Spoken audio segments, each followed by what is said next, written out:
Background जब भी होता है ना, उसको जितना अंडर एक्सपोज करोगे उतना ज़्यादा अच्छा लगेगा। तुम खड़े हो जाओ, जाए वापस धूप में ही खड़े हो जाओ। देखो क्या होता है कि फॉर एग्ज़ाम्पल ये वाली फ़ोटो देखो, इस पे ये जो दिख रहा है और पेड़ पौधे जो है ना, अपना एक प्रॉपर कलर उसमें उतना ज़्यादा नहीं आ रहा है। ठीक है, मैं भी करके बताता हूँ। एक ये है जो मैंने खींचा अभी, ये नॉर्मल फ़ोटो खींचा, ठीक है, जो है ब्राइट आ रहा है, लेकिन इसके पीछे आ जाओ दिखाता हूँ। आपके पीछे के जो बैकग्राउंड है ना, इसको मैं और ज़्यादा प्रोमिनेंट बना सकता हूँ। कैसे? उससे मैं थोड़ा सा अंडर एक्सपोज कर दूँगा। ठीक है, सपोज़ अभी जैसे डायफ्राम डला है इसमें, ये फ़ोटो खींचा मैंने अभी इसकी 8 डायफ्राम पे और 60 शटर स्पीड पे। ठीक है, अब इसी फ़ोटो को मैं इसको तो 8 रहने देता हूँ, शटर स्पीड को मैं और कम करता जाता हूँ। 500 कर दिया मैंने अभी, है ना। तो 500 जब मैं करूँगा तो ये तो डार्क हो गया, है ना, लेकिन पेड़ पौधे कितने अच्छे लग रहे हैं। कलर ब्राइट ये फ़र्क आया, है ना, कि आप तो अंडर एक्सपोज हो गए, लेकिन बाकी चीज़ें जो है वो अच्छी आने लगी। तो वो एक चीज़ और बता देता हूँ, फ्लैश जो होती है हर कैमरे में उसकी शटर स्पीड अलग अलग होती है। इस वाले कैमरे में 200 से ऊपर फ्लैश से फ़ोटो नहीं खींच सकते, या उसके लिए फिर एक अलग से हाई सिंक इक्विपमेंट लगाना पड़ता है।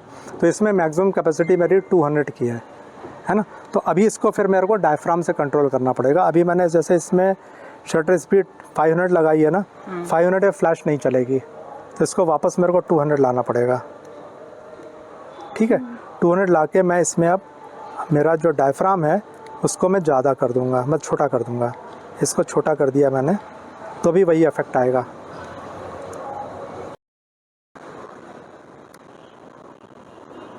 अभी मैंने खींचा इसकी फ़ोटो, तो मैंने क्या लगाया, डायफ्राम पे 11 कर दिया, जो कि रिक्वायर्ड था 5.6, उससे जब मैंने 11 कर दिया। इस पे जब मैं इसकी फ़ोटो खींचता हूँ तो बैकग्राउंड मेरा डार्क हो गया, है ना, बढ़िया दिख रहा है, डिटेल ज़्यादा दिख रहे हैं बैकग्राउंड के, लेकिन साथ साथ में इसका चेहरा भी डल हो गया। अब इसके चेहरे को मैं अपनी इस फ्लैश से और ज़्यादा ब्राइट करूँगा। तो अब मैंने इसमें फ्लैश लगा दिया,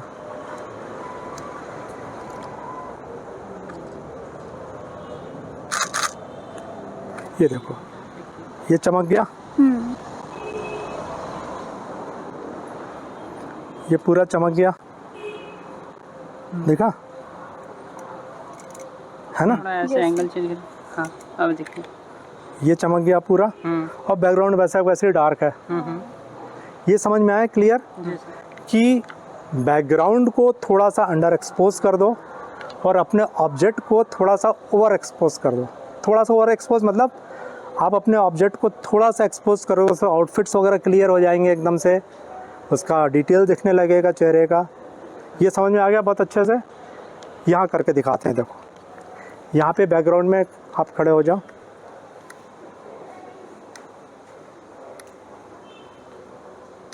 अभी मैंने खींचा आपका फ़ोटो, अभी देखो ये बैकग्राउंड तो दिख रहा है लेकिन ये बिल्कुल नहीं दिखाई दे रहा है ना। बैकग्राउंड पूरा आ रहा है ना, जो डार्क प्लांट्स हैं वो पूरे आ रहे हैं, लेकिन ये नहीं दिख रहा है। अब मुझे बैकग्राउंड है वो तो डार्क ही चाहिए, क्योंकि लीव्स जितनी डार्क रहेंगी उतनी अच्छी लगेंगी। और इसको मैं ब्राइट कर दूंगा, तो इसको ब्राइट करने के लिए मैं फ्लैश चला दूंगा। ठीक है,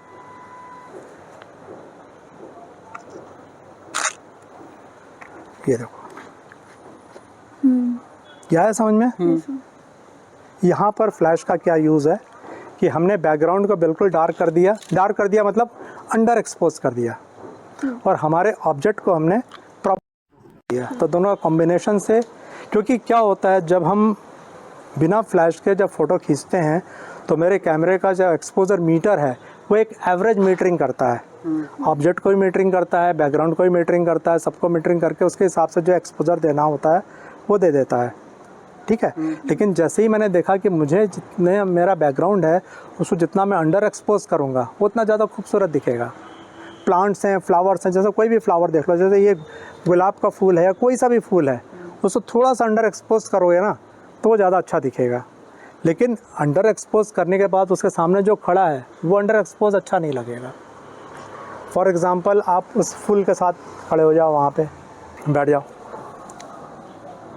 थोड़ा इधर हो जाना। अब इस वाले फ़ोटो में ये जो बैकग्राउंड है, फूल है, सब दिखाई दे रहे हैं, है ना, लेकिन ये बिल्कुल नहीं दिखाई दे रहा है। ठीक है ना, अब तुम बैठ जाओ वहाँ पे।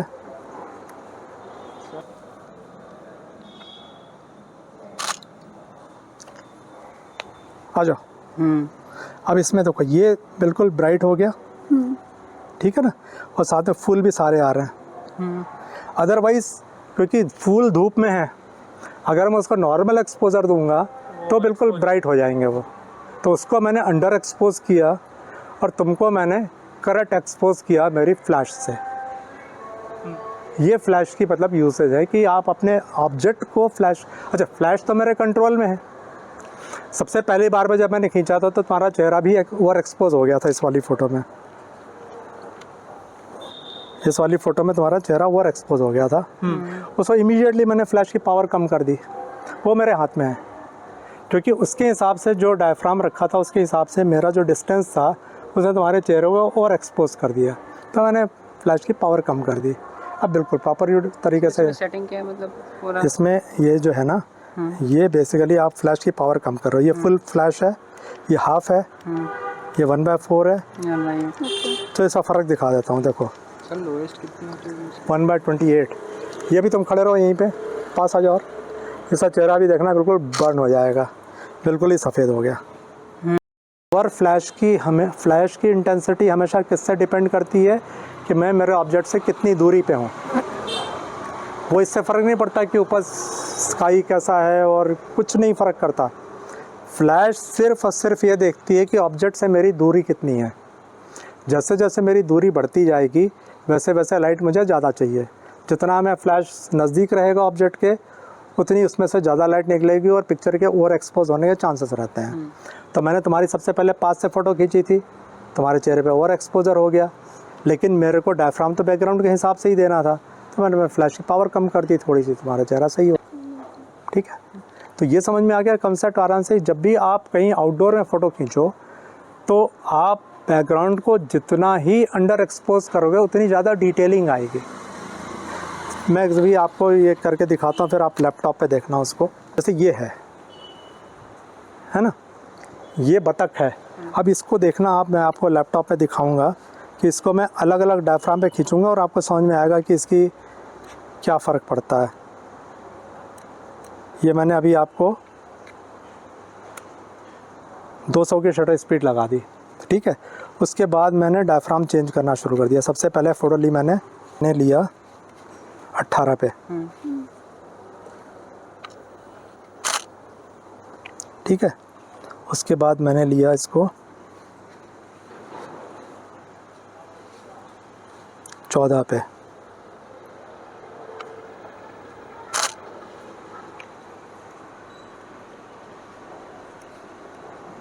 उसके बाद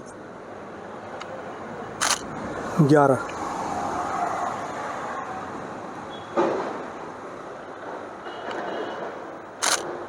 9।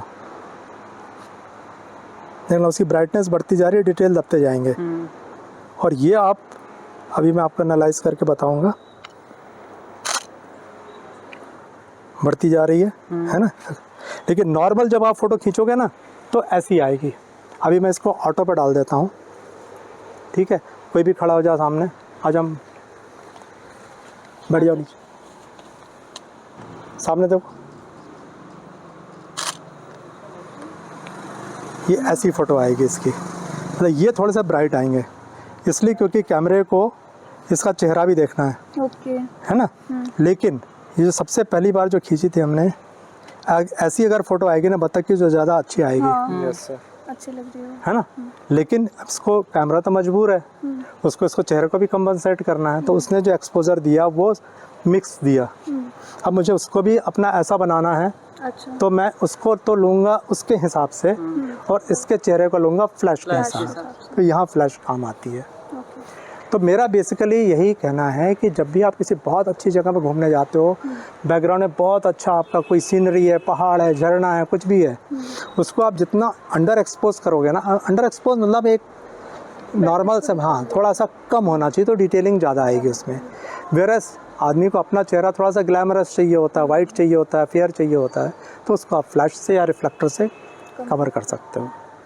तो ये समझ में आ गया सबको अच्छे से कि what is the use of fill in light flash, है ना, कि आपके बैकग्राउंड को मैम इम्पोर्टेंस देना है और आपके चेहरे को भी इम्पोर्टेंस देना है। तो दोनों को मिक्स करने के लिए, बैलेंस करने के लिए फिल इन लाइट जो है बहुत ज़्यादा ज़रूरी होती है। ओके। Okay sir.